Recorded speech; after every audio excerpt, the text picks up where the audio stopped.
Olá, meus queridos e queridas. Muito bem-vindos, bem-vindas ao nosso podcast Espiritualistas e Apômetras. E hoje, como sempre, a gente vai trazer um tema daqueles que a gente adora, que é sempre esse momento de fazer algumas reflexões quando a gente olha para dentro. Mas aqui a proposta sempre é de olhar para dentro com carinho, com cuidado, com respeito, tocando em pontos que são importantes para trazer uma reflexão que nos possa dar um insight, às vezes uma palavra que alivia aí as dores do dia a dia. E hoje o nosso tema são dores da alma, como tratar ou curá-las. E eu tenho uma galera aqui muito especial que eu vou apresentar para vocês, para a gente poder começar essa conversa. Olá, meus queridos, tudo bom com vocês? Tudo bem? A gente tem aqui a Kátia Rodrigues, terapeuta integrativa, conosco. Tudo bom, Kátia? Tudo bem. Muito obrigada pelo seu convite.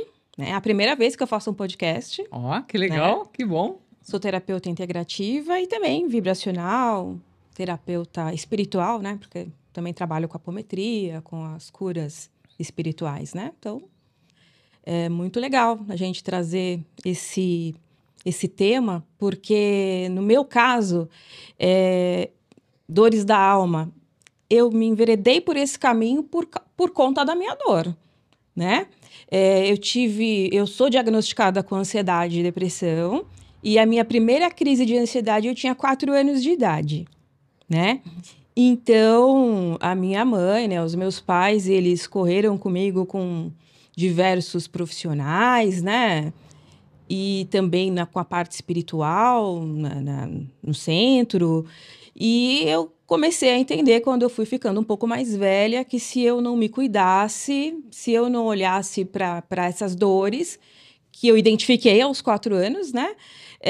Eu não ia conseguir ter uma vida mais tranquila, mais equilibrada, né? Então, é um assunto que, particularmente, para mim, é bem importante. Toca profundamente. Toca profundamente. Muito obrigada pela presença e pelo privilégio de ser a sua primeira vez aqui com a gente. Obrigada. Temos também a psicóloga Carla Andréia Santos. Tudo bom, Carla? Tudo bem, querida. Muito bom te ver aqui. Bom estar aqui também. Mais uma vez, é a segunda vez, Mais né? uma vez. Tô adorando. O Fernando Ambrogi. Tudo bom? Naturopata e hipnoterapeuta, né, Fê? Tudo bom? Um prazer estar aqui com vocês pela primeira vez aqui no grupo, né? Mas já conheço quase todo mundo. Isso aí. Seja muito bem-vindo. Muito obrigado. E a nossa já conhecida, querida Tita Oliveira, psicanalista, taróloga. Olá, né? Olá, encantados! Muito bem-vindos todos aqui no Espiritualistas e Apômetras. E eu também estou muito feliz de estar aqui de novo. Muito bom. Para a gente começar essa conversa, eu queria, até aproveitando o gancho da Kátia, eu queria que você contasse, que cada um de vocês contasse, o que na vida levou vocês, fez essa provocativa de vocês olharem para o próprio caminho e falar, é isso que eu quero para mim. Eu quero ajudar a cuidar e cuidar de outras pessoas que tenham dores de alma. Quando que aconteceu de fato essa maturidade para você, Kátia, que você falou, é esse o caminho? Não, porque uma coisa é quando você falou da ansiedade, uma coisa é você identificar em você e você se cuidar né? Outra coisa é você olhar para o outro e falar, puxa, eu posso ajudar, eu consigo, isso está em mim. Como é que foi? Perfeito. Bom, com 33 anos eu comecei, né, me tornei terapeuta, né? Passei até os 33 só como trabalhando mais a parte espiritual, né? E também em mim, fazendo meus tratamentos, né? Só que às vezes não era suficiente. De repente eu olhava mais para a parte espiritual e ainda estava faltando alguma coisa. Ou para alopatia, ou para terapia, estava faltando alguma coisa. E eu encontrei muito preconceito, né? De repente eu me identificava com alguém que tinha um sintoma parecido, e geralmente aquela pessoa, quantas vezes a gente já não ouviu falar, depressão não existe, vai lavar uma louça, é frescura, o que é isso é preguiça e não sei o quê. Então, às vezes eu ia atender alguém, de repente no centro espírita, eu ia conversar com alguém, e eu percebi que aquela pessoa tinha um sintoma parecido com o meu, e ela estava sendo julgada de alguma maneira. Então, eu falava, não, eu entendo essa pessoa, né? Eu sei o que ela está passando, eu sei que, de repente, isso não é algo que ela está inventando, ou que a família não está entendendo, porque nesse processo é muito importante, né? A gente ter o acolhimento da família, da sociedade, e é difícil, né? Você conhece a dor, né? Só quem conhece que vai, de repente, olhar. Então, a partir daí que eu falei, opa, peraí, então eu estou muito preocupada só comigo, né? Com as minhas crises, com as minhas dores, com as minhas perguntas existenciais, né?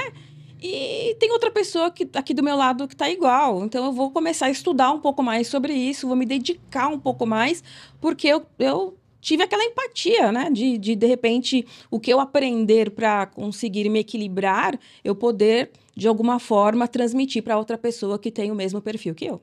Que legal, que bom. E você, Carlinha, como é que foi essa caminhada de ir para a psicologia?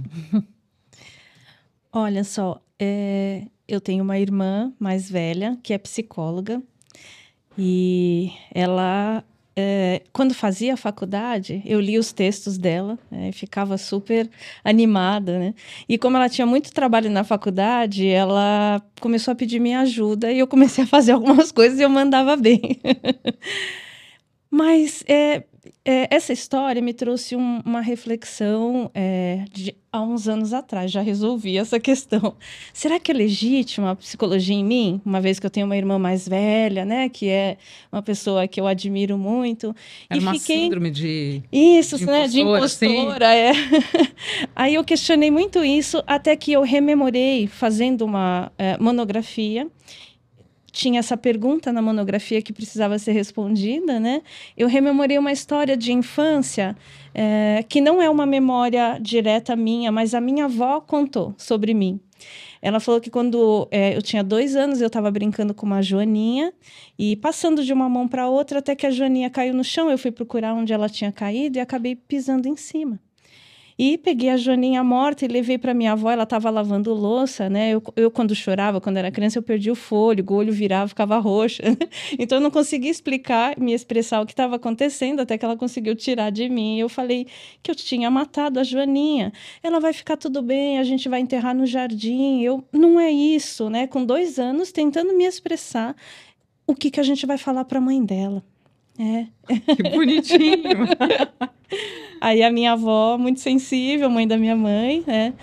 Ela falou, de fato, a mãe vai ficar triste, a mãe dela, mas então a gente vai fazer um enterro. Aí a gente fez uma cruz de palitinho de fósforo, né? E quando eu resgatei nessa história, essa memória contada pela minha avó, que já fez a passagem, eu validei, né? Falei, é isso. Eu nasci com essa alma, né, de empatia. Com essa né? sensibilidade, né? Sim, né? Com esse olhar, né, da dor do outro, né? Pensando na mãe da Joaninha. E aí eu me senti validada, né? Porque eu tinha enveredado pelo caminho da música e achei que essa era a minha carreira, né? Mas aí fui mãe aos 21, né? Então eu falei, acho que eu vou para psicologia, né? Porque é o que vai garantir, né? Um valor, né, para a vida, tanto monetário quanto poder estar mais perto do meu filho, né? E aí validei através disso, entendi que eu acho que é uma missão, né? Para quem está aqui, sabe que ser psicólogo, ser terapeuta é uma missão, provavelmente a gente já vem com isso, sabe, planejado, né? Porque não é fácil, mas é maravilhoso, né? É lindo, embora seja árduo, né? Solitário muitas vezes. De muita dedicação, né? Sim, né? E muito solitário também, Sim. né? Sim. Mas é maravilhoso. Então eu entendi que se com 2 anos eu apresentei essa forte empatia, né, pela mãe da Joaninha, Provavelmente foi um acordo que eu fiz na espiritualidade para poder Já veio comprometida. Tarefa, né? É isso, né? Então, acho que já vim com ela.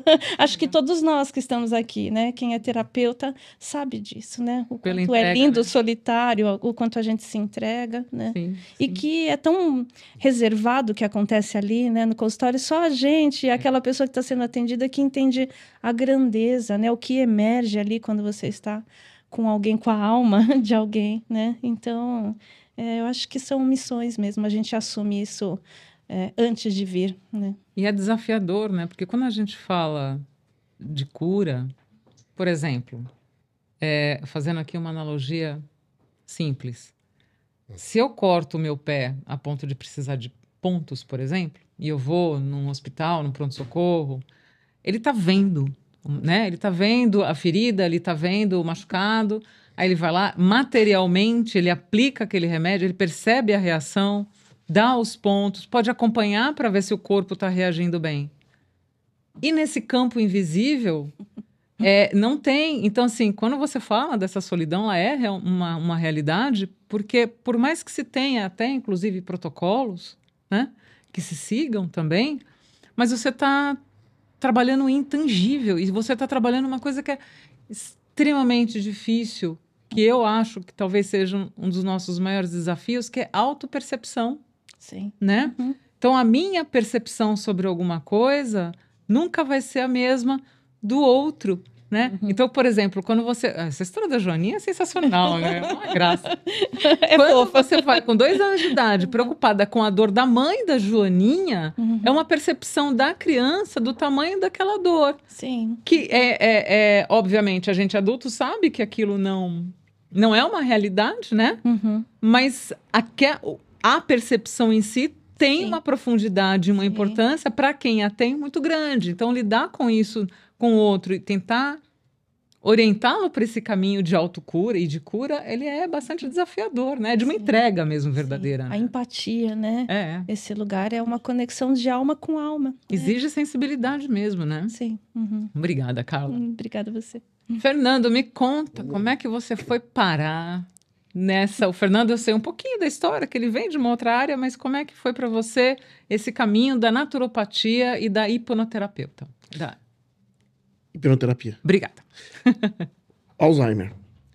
2012, mais ou menos, eu vi surgir na minha mãe um processo de Alzheimer, um comportamento totalmente estranho para mim na época. Eu já tinha ouvido falar como é que era, mas nunca próximo, né? E o Alzheimer, muita gente associa a simples perca de memória, né? Mas ele é muito mais do que isso, ele é muito mais complexo do que isso. Levei ali 5 neurologistas e a receita era a mesma. Não tem o que fazer, toma memantina e quetiapina. Uma doença que tantas pessoas sofrem, os neurologistas, exatamente a mesma receita, muda só o endereço do médico. Né? Deve ter alguma coisa a mais. E aí fui buscar outras terapêuticas, que as pessoas, às vezes, elas acreditam que a única medicina que existe é a medicina que está no hospital. É a tradicional. É a medicina tradicional, aquela que está no posto de saúde. E elas esquecem da homeopatia, da ortomolecular, da naturopatia, da medicina chinesa, da medicina hindu, enfim, a ayurvédica. Tem uma série de medicinas que elas são tão complexas ou mais complexas que a nossa medicina aqui, né?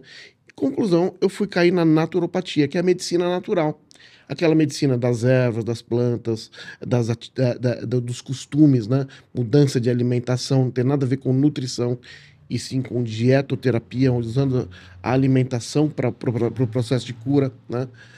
Que é diferente de uma nutrição, que é só para você se manter nutrido, o que é importantíssimo, claro. Fui entender esse mecanismo. O processo de Alzheimer foi aumentando cada vez mais, né, na minha mãe. E eu me vi naquela situação. Ou eu vou ser assistir o processo de queda de cognição dela, ou vou tentar fazer alguma coisa. Eu sou filho único e sobrava para mim a responsabilidade.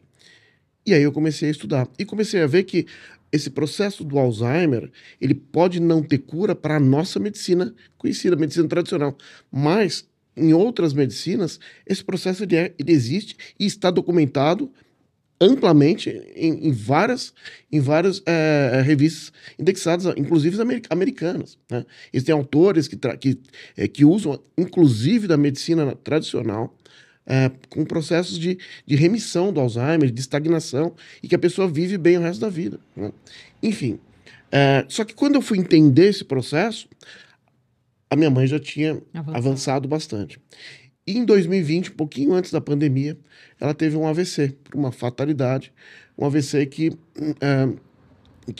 deixou o quadro mais complexo. Ela ficou em estado vegetativo, pegou uma área do cérebro muito extensa, enfim. E ela ficou em estado vegetativo, com traqueostomia, com alimentação por GTT e totalmente sem comunicação, né? Ela não tem mais nenhuma ação cognitiva, né? Ela simplesmente está viva. Em 2020 eu já estudava naturopatia, já estava trabalhando com isso, né?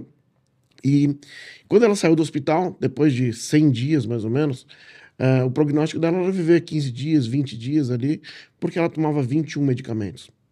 Aos poucos eu fui substituindo todos esses medicamentos. Hoje ela tem só um medicamento para convulsão, que aí eu não encontrei um substituto, e aí eu tenho que me render à medicina tradicional, sem problema nenhum, e ela tem um adesivo para dor. Mas ela não tem mais bomba de infusão, não tem mais nada. Então, assim, eu coloquei o corpo dela, com a naturopatia, totalmente equilibrado. Então, apesar dela ser uma paciente com 83 anos, apesar dela não ter tomado aquela picadinha, ela não teve problema nenhum por 2 vezes. Ela não tem pneumonia, ela não tem infecção urinária, apesar de usar sonda. Que seria normal no quadro que ela está. Exatamente. Então, por exemplo, a pneumonia é recorrente para uma pessoa que está acamada e que tem traco. É recorrente, é todo mês praticamente. Sim. Ela há 4 anos nunca teve. Então, assim, a gente consegue equilibrar isso. Foi esse processo do Alzheimer da minha mãe, dessa perca cognitiva dela, que me fez eu tinha 2 caminhos. Ou ser um espectador da situação e colocar num asilo, alguma coisa, ou trazer o problema para mim realmente e tentar encontrar a solução. A solução existe, apenas ela não é distribuída para todo mundo, né? E aí eu me vi nesse papel. Falei, bom, se essa solução existe, por que não fazer uma faculdade, me formar, me credenciar para que eu possa levar essa solução para outras pessoas que estão passando por esse processo? E hoje eu vejo que o grande problema das pessoas que têm Alzheimer não é das pessoas, e sim dos familiares. Porque o Alzheimer, a pessoa não percebe que tem. Ela acha que aquilo ali é um comportamento normal. Mas quem está em volta, quem está no... Os cuidadores. Os cuidadores, sabe? A família, os filhos, o marido, enfim... eles começam a perceber mudanças de atitude comportamentais muito profundas e acham que é uma malcriação, que é uma chatice, que é qualquer outra coisa. Quando ele percebe que realmente é Alzheimer, que tem um laudo médico ali, que realmente é um Alzheimer, aí já está muito avançado. E tem uma coisa, existem mais de 20 tipos de demência, né? Alzheimer é uma delas, né? Então, assim, é o mais popularmente conhecido, mas... não é o único, né? Não é o único. Então, tem vários tipos de demência, né, que levam a pessoa. No caso exclusivo do Alzheimer, que é o caso da minha mãe, talvez seja um dos casos mais comuns, e aí elas podem falar mais sobre isso, né? A gente tem várias soluções e tem vários tipos de Alzheimer. Tem Alzheimer emocional, que é aquele Alzheimer da alma, né? Aquela dor, aquele sentimento. Tem Alzheimer nutricional, que é um processo, é como se fosse uma diabetes tipo 3, que tem uma inflamação das capas de mielinas, dos neurônios. Existem vários tipos de prognósticos e para cada um deles tem um processo de tratamento. Inclusive com coisas que a gente tem na nossa casa, como óleo de coco, açafrão, enfim. Tem vários processos que a gente tem em casa e que, se forem colocados de forma correta... Você pode usar para evitar, você fala, né? Para evitar e para estagnar. Tá. Né? Estagnar. Isso não sou eu que estou falando, tá? Isso tem livros publicados, literatura, tem vários, inclusive de grandes neurologistas renomados nos Estados Unidos, na Europa, enfim. Tá? Então, só estou trazendo informação de que está amplamente divulgado aí e que, infelizmente, não chega nos postos de saúde, nos hospitais aqui da gente. Então, esse foi o seu caminho para chegar nesse lugar de cuidar do outro, né? E na hipnose, Eu venho da programação neurolinguística, eu venho do mercado corporativo, né? Programação PNL, né? E a hipnose é uma ferramenta. Então, é interessante porque na naturopatia, muitas doenças, né? A gente não pode falar todas, mas a grande maioria, elas têm um fundo emocional. E funciona da seguinte forma, só um minutinho para explicar. Imagina uma tarde ensolarada, e aí você pega uma lente e coloca em cima de uma folha. Olha o microfone aqui. Em cima de uma folha. Aquela lente, ela vai centralizar uma quantidade, concentrar uma quantidade maior de energia e vai fazer aquela folha queimar. Né? As emoções para a naturopatia funcionam dessa forma. Então a gente tem uma raiva, uma mágoa, uma tristeza, uma angústia profunda, ela vai atacar aquele determinado órgão. Então a pessoa tem um problema, desenvolve um tumor, um problema cardíaco, sei lá, qualquer tipo de tumor, dependendo da emoção, né? Ela vai lá, opera aquele tumor e depois de 3, 4 anos o tumor volta. Porque a causa continua, aquela lente continua focando ali. Então a hipnose a gente consegue ressignificar essas emoções, tá? De uma forma praticamente rápida, em 2, 3 sessões, né? Mas pontuais, assim. A hipnose não tem a solução para todos os problemas, não é isso. Sim. Mas para algumas coisas... Mas é uma ferramenta poderosa, né? É uma ferramenta poderosa e eu uso muito nos meus processos terapêuticos de naturopatia. Muito bom, muito boa história, Fê. Obrigada por compartilhar com a gente. E, dona Tita, me diga como é que a psicanálise veio para o teu dia a dia, para o teu trabalho, para os teus atendimentos? Por incrível que pareça, por causa do tarô. Porque o tarô é uma ferramenta de autoconhecimento, né? Sim, as pessoas sim. procuram o tarô como um adivinhatório, mas na verdade ele é uma ferramenta de autoconhecimento, né? Mas eu sou taróloga, né? Eu trabalho com tarô, trabalho com baralho cigano. E uma coisa que já estava me chamando a atenção era, às vezes eu tinha a sensação de que eu não estava conseguindo ajudar o suficiente. Que inclusive foi uma das crenças que eu quebrei depois que eu fui fazer a psicanálise, porque o processo é da pessoa, não é meu, não sou eu que tenho que fazer com que ela entenda ou perceba qualquer coisa nesse sentido, né? Sim. Mas para mim a virada de chave foi uma consulta que eu dei para uma senhora. Senhora, assim, ela devia ter, seus 55 anos, não era tão senhora assim. Mas dentro da consulta ela passou comigo algumas vezes. E ela vivia um relacionamento extremamente abusivo. Aquilo que a gente conhece de relacionamento abusivo. Então, o marido que literalmente acabava com ela, né? Fisicamente, emocionalmente. Mas era uma mulher que ela não precisava estar ali. Ela era cabeleireira, ela tinha o próprio salão dela, na casa dela, que inclusive a casa era dela, realmente, no nome dela, tudo bonitinho. Então, assim... Um cara que não trabalhava, que só bebia, quando chegava em casa, descia o cacete nela. E dentro da consulta, ela falava assim, qual que é o conselho? Todas as vezes que eu abria as cartas, o conselho das cartas era, você precisa se separar. Esse é o conselho, né? Larga esse... Esse é o conselho. Tipo, nem precisava ser o conselho só das cartas, né? O conselho universal. Mas mesmo assim, tipo, e ela ficava nisso, mas eu não sei o que eu faço, eu tô perdida e não sei o quê. E aí eu jogava de novo e falava, amada, o que você tem que fazer é isso, você tem que sair dessa relação, tipo, porque ele não te sustenta, você não depende dele pra nada, não... Porque às vezes existem situações que, ok, né, às vezes, eu não tenho pra onde ir. Tá, então você precisa resolver primeiro um problema para depois resolver o outro, né? Então vai primeiro arrumar um emprego, faz um pé de meia, vai se organizando para sair. Ela não. E aí, aquilo me deixava incomodada. Em dado momento, ela falava assim para mim, eu não consigo. E aí a gente continuou conversando. Daqui a pouco ela, mas eu não consigo. A terceira vez que ela falou, eu não consigo... Eu larguei as cartas. Eu falei, a questão aqui não é carta. Não é carta. Falei, então vamos conversar. Eu comecei intuitivamente. Num primeiro momento, intuitivamente mesmo. Falei assim, você foi criada onde? O que aconteceu? Quantos irmãos você tem? Ela era mais velha, acho que de uns 12 irmãos. Roça, aquele histórico de roça, né? Tipo, aquele pessoal bem do interior, bem humilde... E aí eu fui puxando uma pergunta aqui, uma pergunta ali. Eu falei, como que é o relacionamento dos seus pais? Ah, muito bem, os dois são bem velhinhos e hoje eles ainda se cumprimentam com um selinho na boca.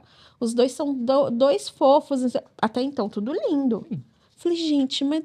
Da onde vem, né? Tem alguma coisa errada, não é possível.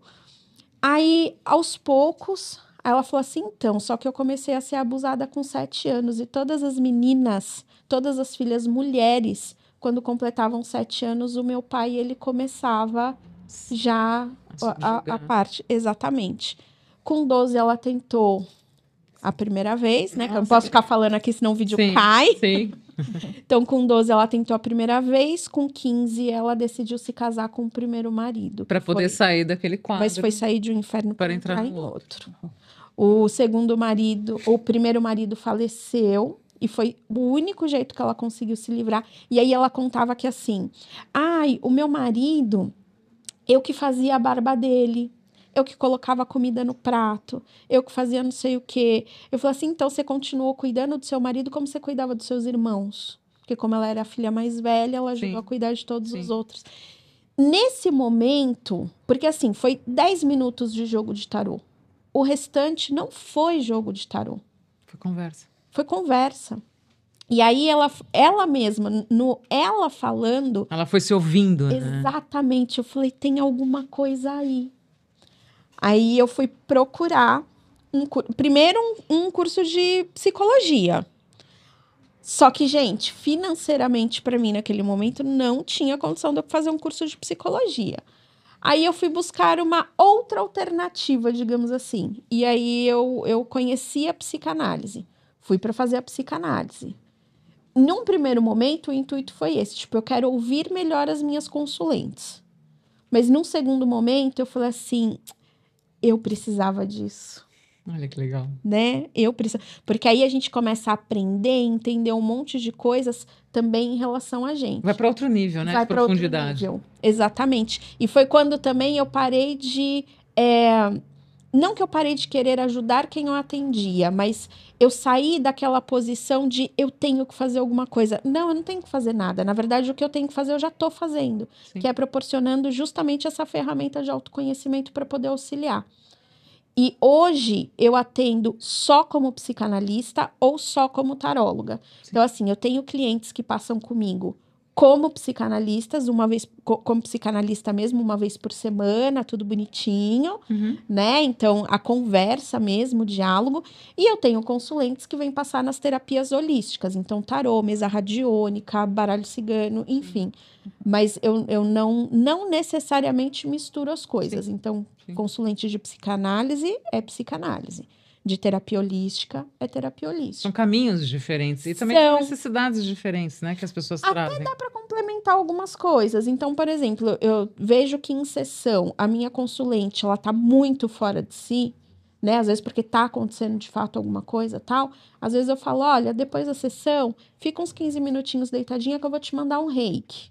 Né? Então, às vezes, eu até faço isso, mas eu não atropelo uma coisa na outra. Sim. Isso eu acho que é muito importante. Sim, com certeza. Né? Porque são vertentes diferentes. Né? Sim, com certeza. Mas o teu conhecimento é integral, né? Dentro de você, na tua cabeça, na tua percepção, as coisas acontecem de uma forma integrada, né? Se tem ferramentas que dá para auxiliar. Ou como você direciona que precisa ser individualizado, né? Exatamente. Muito legal. Muito obrigada, Tia. E aí, pegando aqui o gancho de duas coisas que vocês falaram, que a Kátia trouxe, né? A questão da ansiedade e o Fê da questão emocional. Quando a gente fala de dores da alma, a gente está falando das emoções. E aí, não vou dar spoiler, tá? Mas eu preciso. Até porque o pessoal do Instagram deu milhões de spoilers muito legais. Do Divertidamente 2. Onde novas emoções surgem, né?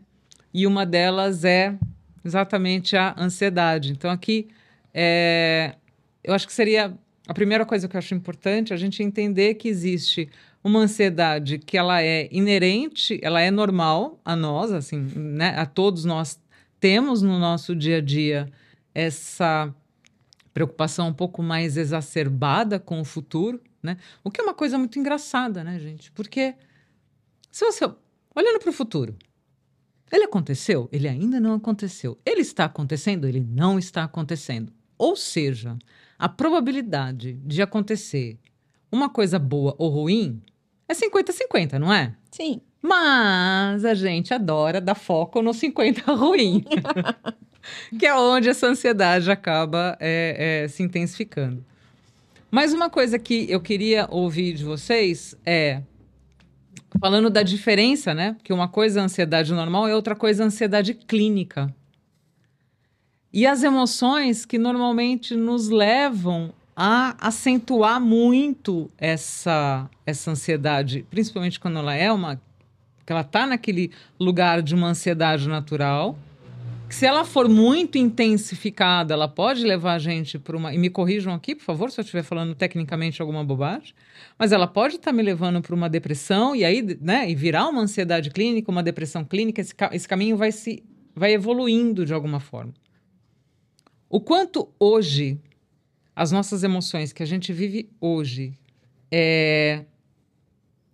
tentando atender a demanda da vida fora da gente, né?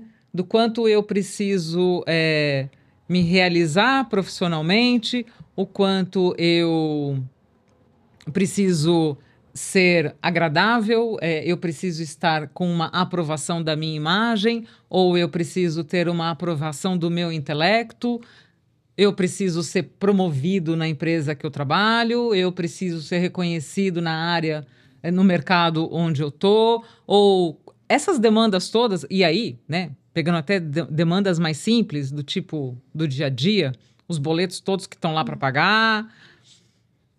Como que essa nossa necessidade quase que diária, o tempo inteiro, de olhar para fora e tentar responder a essas demandas externas, na opinião de vocês, pioram e acentuam esse quadro de ansiedade? Tá. Então, vamos lá. Primeiro, eu acredito que a gente precisa levar em consideração que existe todo um resquício evolutivo aí. Então, assim, nós, enquanto seres humanos, a gente tem, mesmo quando a gente fala de emoções ou que seja de ansiedade, se a gente pega, por exemplo, um homem primitivo, um homem da época das cavernas, ele também tinha ansiedade por uma questão de sobrevivência. Então, quando a gente entra no ponto de vista do que é normal ou do que é natural, né, a ansiedade, ela faz parte realmente do ser humano, né, porque a gente nós precisávamos estar atentos para não nos tornarmos presa, por exemplo. Conforme a gente foi realmente entrando dentro de uma civilização, os objetivos, eu diria que os gatilhos para despertar essa ansiedade foi mudando. O que eu acho que acontece hoje em dia é que nós temos também muitos estímulos no sentido de tecnologia, que são estímulos neurais mesmo, né? Então, por exemplo... Intensos, você, né? fica... Exatamente. O visual hoje é intenso, né? Você ficar completamente exposto à tela. E, gente, como houve aqui, né, um outro podcast falando justamente sobre as questões tecnológicas, exatamente. Partindo do ponto de vista... biológico mesmo, é um estímulo muito grande para o cérebro. É um estímulo muito grande para o cérebro. Então, a gente precisa aprender a dosar, por exemplo, telas, dosar estímulos, dosar alimentação, como, por exemplo, gente, o pessoal hoje em dia toma energético como quem bebe água. Café. A nova... num dos memes no Instagram, você já te... Tá assim, a nova emoção que surgiu. Minha vontade de tomar café. Eu falei, gente, sou eu. Desculpa, fator concluindo da alimentação, tem um estímulo radioativo também, né? Do celular. Ai, das antenas, dos aparelhos, celular, das ondas eletromagnéticas. E isso realmente aumenta o nível de ansiedade. Sim. Então, você tem a ansiedade natural, e aí que nem... Porque você estava falando, e a respeito, por exemplo, do, eu tenho que ser o melhor no trabalho, eu tenho que ser o melhor... Isso, eu acho que ainda é normal, em algum nível. Porque se a gente pega, por exemplo, esse homem primitivo, ele tinha que estar também o tempo todo atento à sua volta o tempo todo para estar atento a perigos, não se tornar uma presa. Agora, com a tecnologia, é que eu acredito que isso vai um pouco além. Porque hoje não é só você ser bom naquilo que você faz. É você ser bom e você ser rápido. Porque o computador, ele é muito rápido, porque a tecnologia é muito rápida. E parece que às vezes a gente está tentando suprir um computador, gente. Não dá. Mas dentro das empresas hoje, para além da tecnologia, você tem uma questão de comparação ali com a pessoa que está do teu lado, porque o burnout está aí, né? Burnout, ele está aí para provar isso, que está muito nesse lugar de a pessoa tratora completamente as emoções dela, ela para de se respeitar ou de entender os próprios limites para poder atender essa demanda que ela está Hoje vivenciando, isso não né? seria a sobrevivência do mundo moderno? Não, porque você vai ter gente que está muito bem no mercado, num lugar muito favorecido em termos de carreira, e mesmo assim ele está... Mas às vezes você conseguir chegar lá é uma coisa, agora você manter requer muito mais Então, do que às vezes de novo, a chegar. gente está falando e requer muito das nossas emoções, né? Acho Sim, que requer muito sim. mais das nossas emoções do que a nossa questão cognitiva, intelectual, né? Uhum. Que fica sobrecarregada. Como é que você vê isso, Kátia, falando de ansiedade? Olha, eu estava aqui prestando atenção aí nos colegas, né? E achei bacana o que você falou, né? Do mundo primitivo.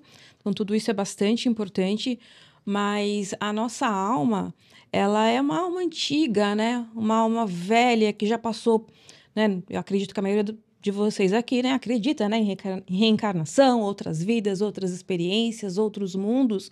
Então, eu também entendo que além dos estímulos, além de tudo que a gente vive hoje, a gente também traz, né, dores da alma. Então, nós trazemos dores de outros tempos. Então, acho que para cada pessoa, não dá para a gente também generalizar, né? Como é que vai ser para aquela pessoa ou por que que aquela pessoa tem ansiedade, tem depressão, tem algum transtorno. Então, eu penso, né? Eu me pego pensando muito nessa parte também, né?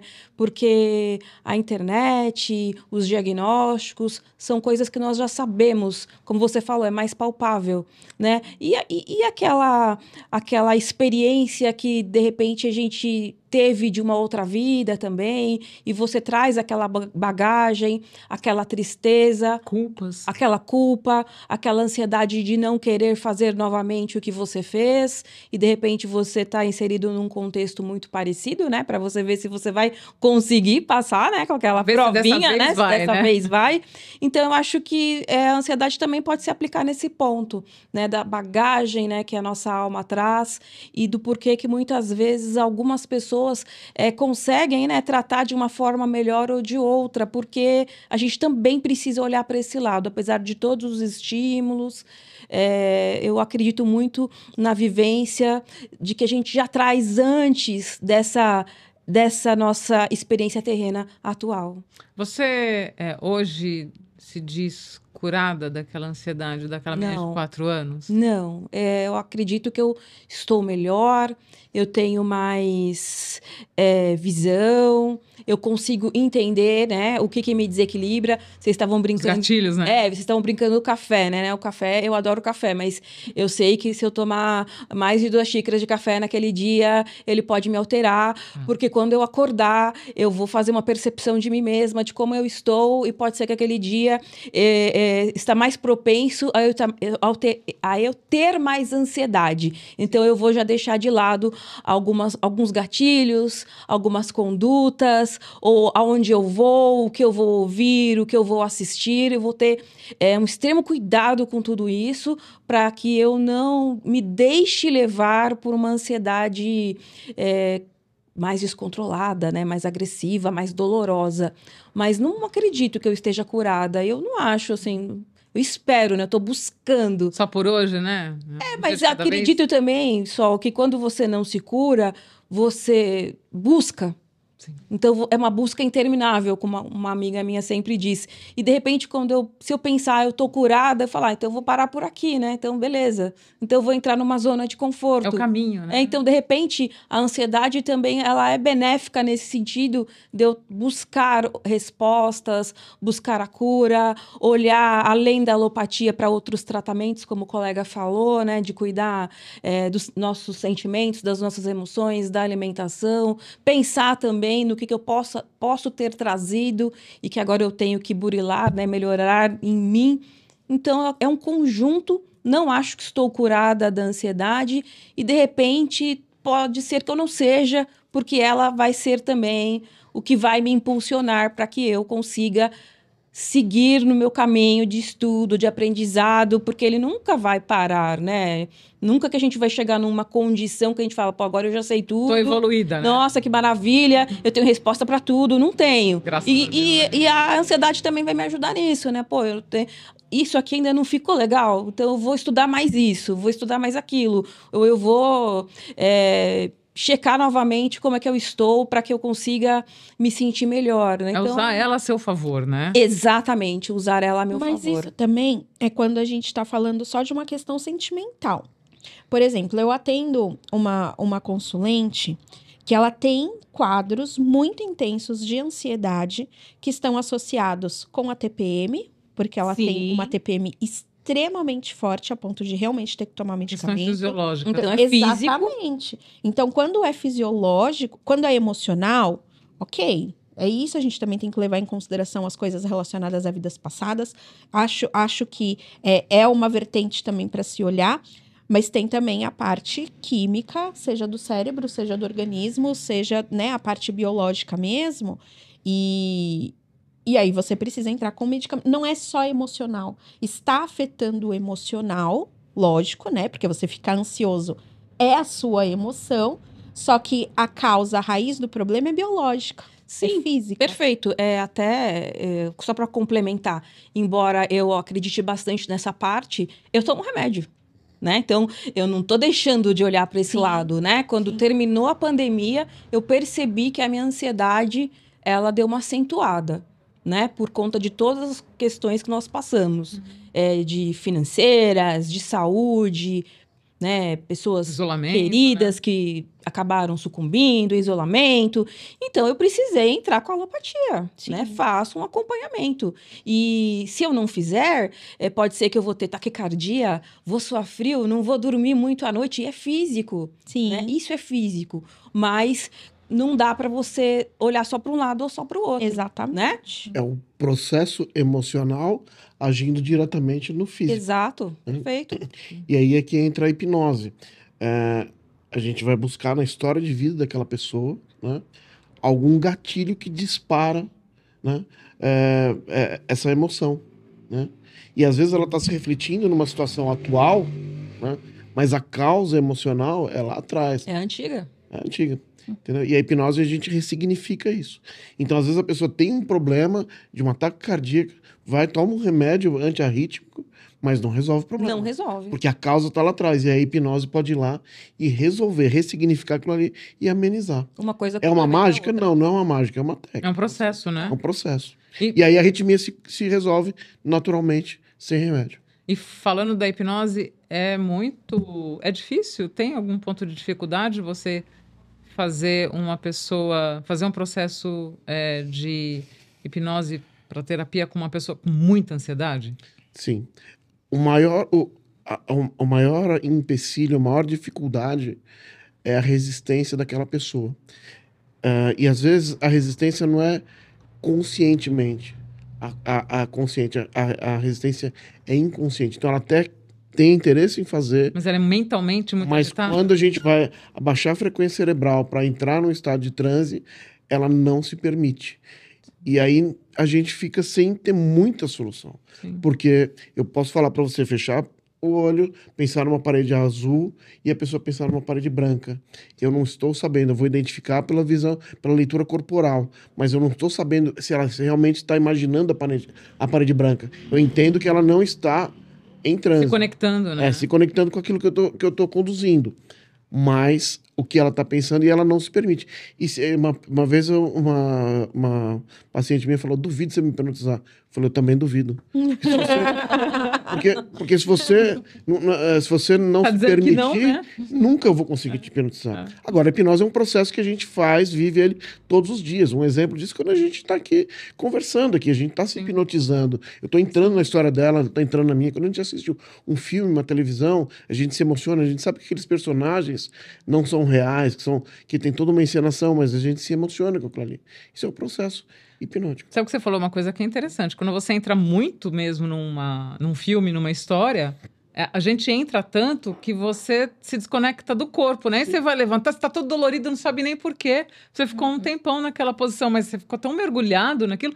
É um processo Os sustos no filme de terror. Às vezes você tá com uma dor física, com um machucado, aí você começa a se concentrar num programa, você esquece aquela dor. Sim, entendeu? exatamente, é isso mesmo. E no consultório... Isso é hipnose. Pois é. E no consultório, Ká, como é que é essa conversa? Sobre ansiedade? Eu trago, né, essa conversa assim, pro olhar da alma mesmo. Na alma tem o autorregulador.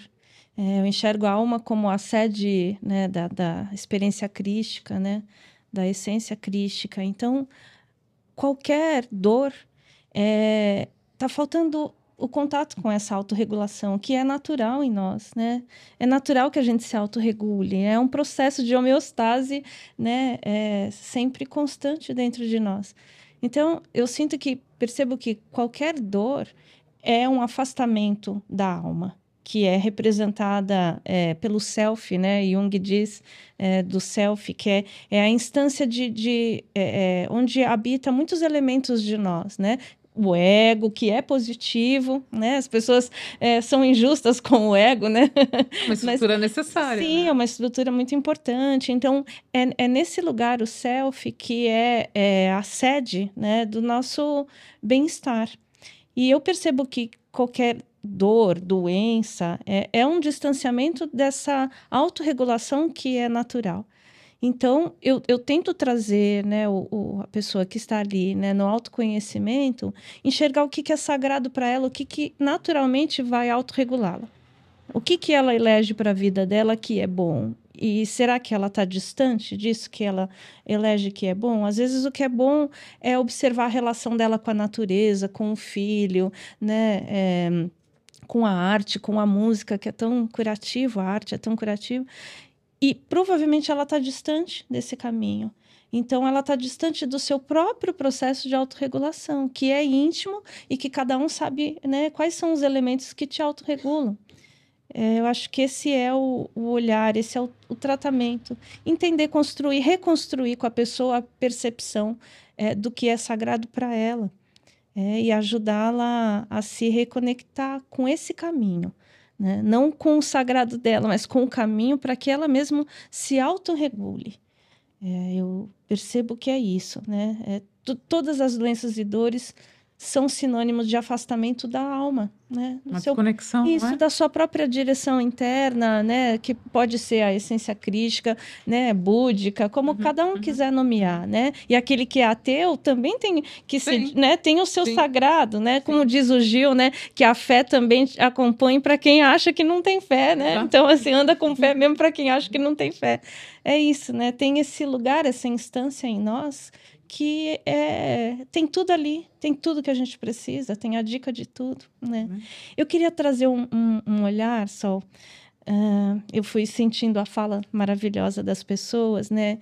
E aí eu percebi que a gente faz uma conexão, talvez, na espiritualidade, antes de vir para cá, de qual será o nosso caminho para que sejamos cuidadores de almas, né? É um termo ousado, né? Cuidadores de alma, mas enfim, né? E achei tão bonito, assim, né? Você, no meu olhar, que eu falo com amor e respeito, né?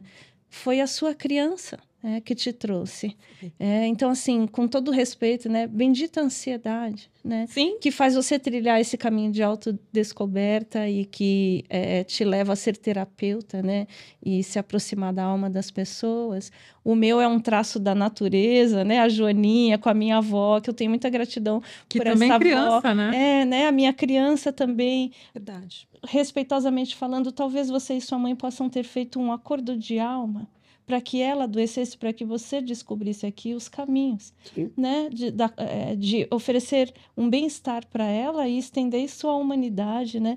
A história linda que você trouxe, né? Da tua consulente, e que foi ali que abre, né? As portas da psicanálise na sua vida, e entender que dava para tratar também com outras ferramentas, né? Então, assim, são os acordos da alma. Imagina a gente distante, não escutando esse chamado da alma. Sim, né? Exatamente. O quanto você passa, às vezes, a vida com dor. Sim. E uma dor emocional, porque Sim. você não se acha, você não se encontra.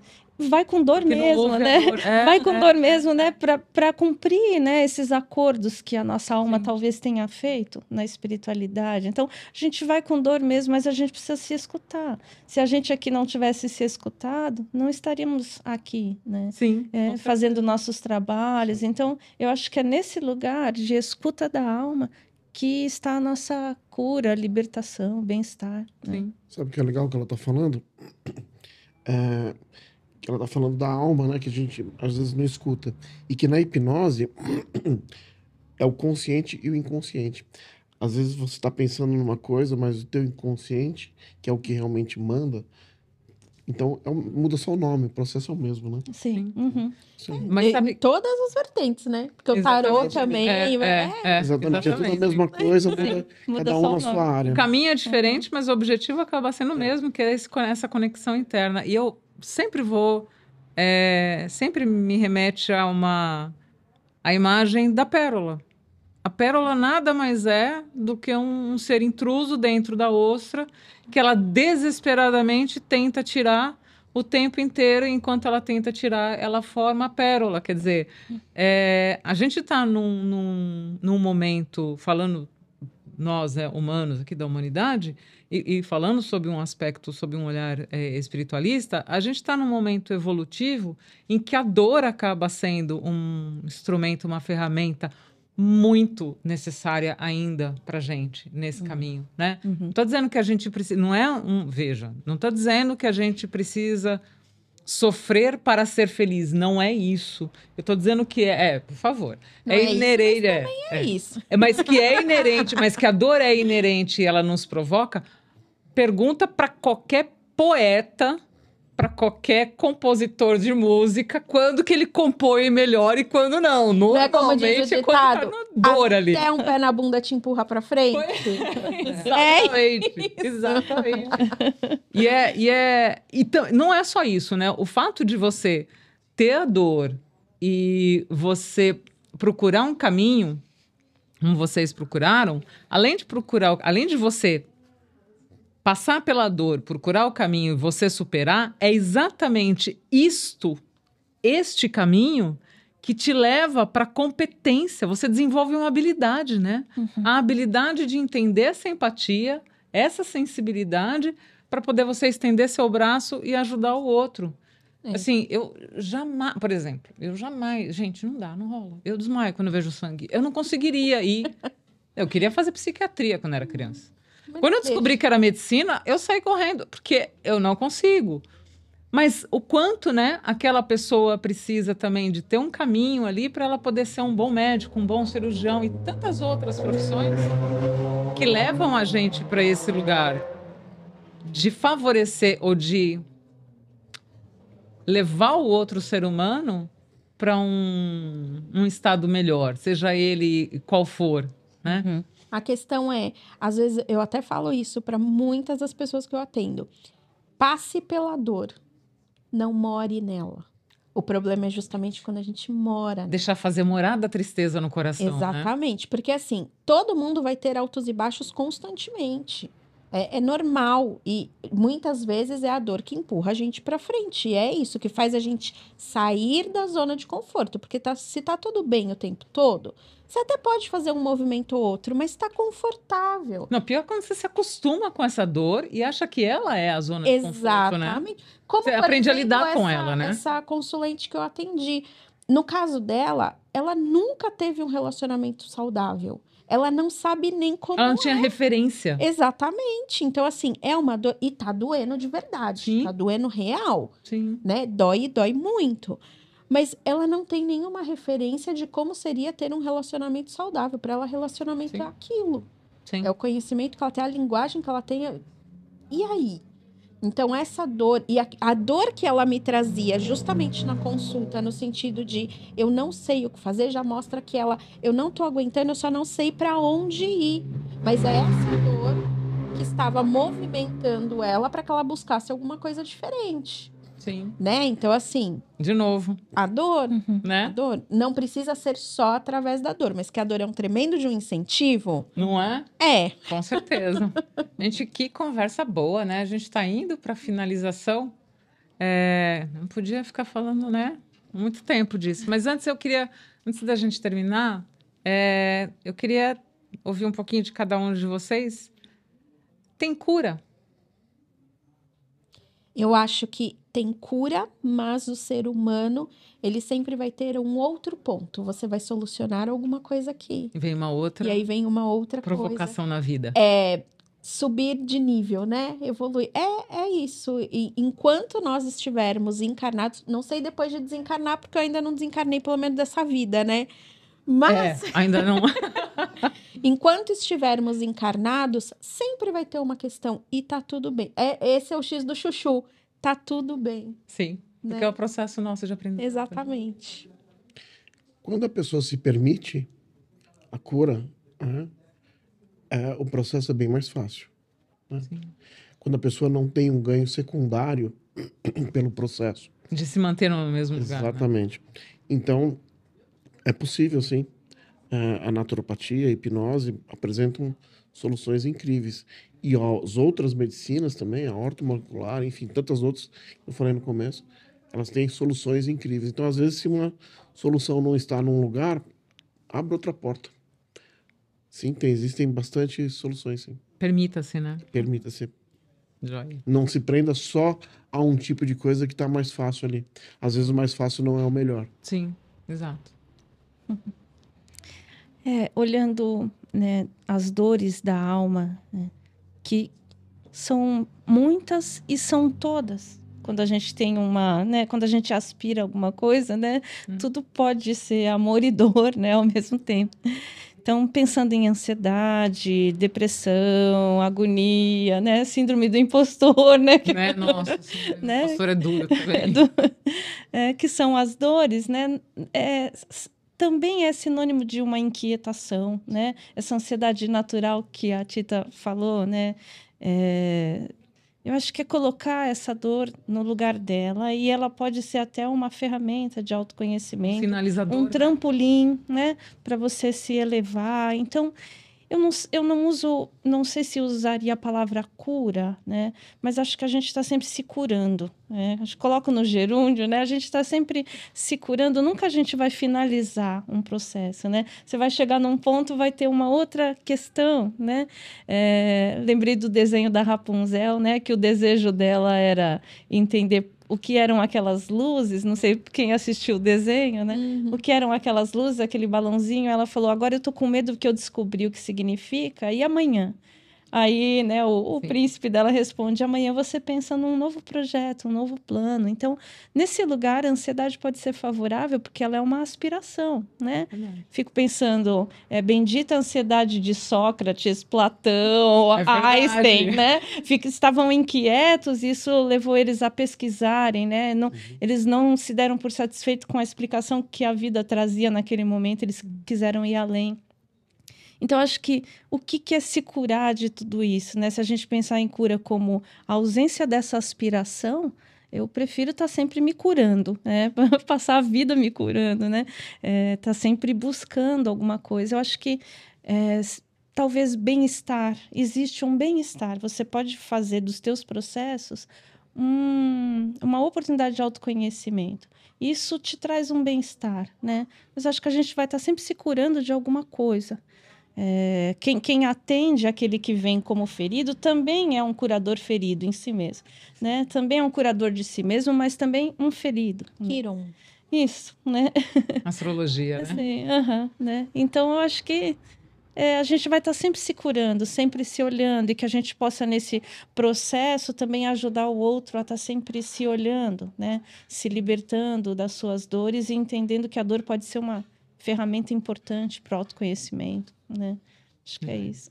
Então, Kátia? Como você falou, né, Carla? A dor é essencial também para a nossa evolução, né? Eu acredito na cura, acredito que, como o Fernando disse, né, quando aquela dor, aquela questão, ela está a nosso serviço, né? Então, em algum momento pode ser que eu não precise mais dela, mas aí eu vou encerrar um capítulo e vai aparecer outro, né? Vai aparecer uma outra situação, porque a gente está em evolução, né? Então, eu acredito sim na cura, acredito no merecimento, mas eu também não acredito que a gente vai ficar só na calmaria, né? Porque, de repente, a gente associa isso, né? A cura com a calmaria, como não vou ter mais nenhum tipo de problema, terei. Vou passar de nível, vou ter outras histórias, outras situações, né? Essa encarnação e outra. A gente não sabe quando vai ser cada um com o seu momento, né? Com a sua maturidade. Então, eu acredito sim na cura. A partir do momento que a ansiedade não estiver mais ao meu serviço, de repente eu posso vir aqui e falar, olha, não tenho mais ansiedade, né? Mas aí vou estar olhando para uma outra questão também, para eu conseguir evoluir e sair do lugar. Acho que a gente amadurece, né? A cada dor que a gente supera, a gente amadurece. Então, um desafio novo que vem, ele já não me pega desprevenido, já me pega mais fortalecida, mais madura. E para a gente finalizar, eu queria que cada um de vocês, começando por você, Kátia, falasse um pouquinho do teu projeto, do teu trabalho, deixa seu contato também para a gente, para as pessoas que estão nos ouvindo te procurar. Bom, eu tenho um espaço terapêutico em São Bernardo. A equipe do Bem Viver está lá há 8 anos, né? Então, eu faço os atendimentos com reiki, constelação familiar, apometria, temos também massagem, numerologia, astrologia. Tem algumas parcerias com aula de yoga. O Richard vai começar a dar aula de apometria lá com a gente também. Richard Senna. Isso, temos aula de aromaterapia também, né? Então, é um espaço. É um espaço terapêutico, que né? Legal. Eu também priorizo bastante os encontros presenciais, né? O olho no olho também, como muitos já disseram. E nós temos o Instagram e o Facebook, @equipe do Bem Viver. E o WhatsApp é 11 98415 2762. Repete um pouquinho mais devagar. 98415 2762. Ficou bom, gente? Liguei já. Anotaram, né? E o Facebook é @equipe do Bem Viver, em São Bernardo do Campo. Aí é o pessoal do ABC, mediações. Aguardo todos vocês que estão assistindo, para um café. Ó, a gente falou em café, eu vou, né? Para um chá de ervas, né, Fernando? Né? De uma coisa natural. Café se for sem açúcar. Tá bom. São todos convidados. chá de bruxas, assim. Isso, ótimo, perfeito. Ó, já tem um tema de vivência, né? Um chá de bruxas. Chá de bruxas. Maravilha. Obrigada, Muito obrigada pela presença, Kátia. Carlinha? Eu tenho um espaço terapêutico na região de Interlagos, é o Espaço Terapêutico Estrela Nossa. Instagram é Estrela Nossa. Meu contato WhatsApp é 11 99682 5954. Falei num ritmo bom? Eu não tenho esse timbre tão assim, tchan, né? De novo. Então, 11 99682 5954, né? Pode falar. Não, pode falar. O meu contato, estou passando assim muito mais para o trabalho de constelação familiar, do que como psicóloga na área clínica. É isso que eu pergunto. Porque lentamente eu quero migrar, né? Assim, eu tô há 22 anos na área clínica, então eu quero migrar o meu trabalho para constelação familiar, né? E, assim, honrar a minha história como, né, psicóloga da área clínica, mas deixar para trás, viver uma nova experiência agora como consteladora familiar. E aí, se você Então- me permitir o registro, gente, constelação com a Carla é fora de... Eu já fiz várias, mas é especial. Querida. É especial, gratidão Puxa. de verdade. Olha, vindo Coração. de alguém tão solar, que o seu obrigada. nome lhe cai tão bem, né? Vindo de alguém tão solar como você, eu fico trabalho muito, especial. muito feliz e emocionada. Muito obrigada. Bom ter você aqui, Carlinha. Muito Querida, obrigada. bom estar aqui com você, com esse pessoal tão bacana mesmo. Muita energia boa mesmo. Que joia. Obrigada. Fê? Bom, eu atendo ali no Morumbi, né? Com naturopatia, hipnose, a gente tem ozonioterapia, massagem, auriculoterapia, reiki com a sol, né? Tem as meninas da estética, aí tem uma série de coisas que elas fazem lá que eu não sei especificar direito, mas tudo ligado à estética. É isso aí. Tem site, tem Instagram. O site leva o meu nome, fernandoambrogi.com.br. O Ambrogi é AMBROGI. Instagram, fernandoambrogi.terapeuta. E o WhatsApp é 11 96402 7866. Joia, Fê. Muito, Certinho? muito obrigada. Prazer por ter vindo, viu? Já muito obrigado pela presença, pelo convite. Joia. Tita? Todas as minhas redes sociais estão como Baralho Cigano e Magia. Então, gente, Baralho Cigano e Magia, vocês me acham no Instagram, no TikTok, no Facebook, no YouTube, em tudo quanto é canto. Para fazer agendamento, vocês podem entrar em contato, seja através das redes sociais mesmo, ou no telefone 11 9488 90815. Aí tem um pessoalzinho que atende vocês lá, faz os agendamentos, seja para terapia. Ai, Tita, não quero fazer jogo de carta, não é esse o meu interesse. Tudo bem, quero ir direto para terapia? Pode vir direto para O canal é o mesmo, né? É o mesmo. Aí a gente faz primeiro uma sessão para eu entender, Sim. né, o porquê que você buscou, procurou, e depois a gente começa as sessões terapêuticas. Joia. Muito obrigada, Tita. Eu que agradeço, gente. Gente, valeu, o papo foi ótimo. Agradecendo a todos vocês, a gente vai finalizando por aqui esse nosso episódio do podcast Espiritualistas e Apômetras. Mas assim, aquece meu coração. Dá aquela curtizinha, sabe aquela curtidazinha que você dá ali, bonitinho? Se inscreve no canal, ativa a notificação. Aquece meu coração, por favor. Essa caridade me cura emocionalmente. Obrigada, meus queridos, e até o próximo episódio.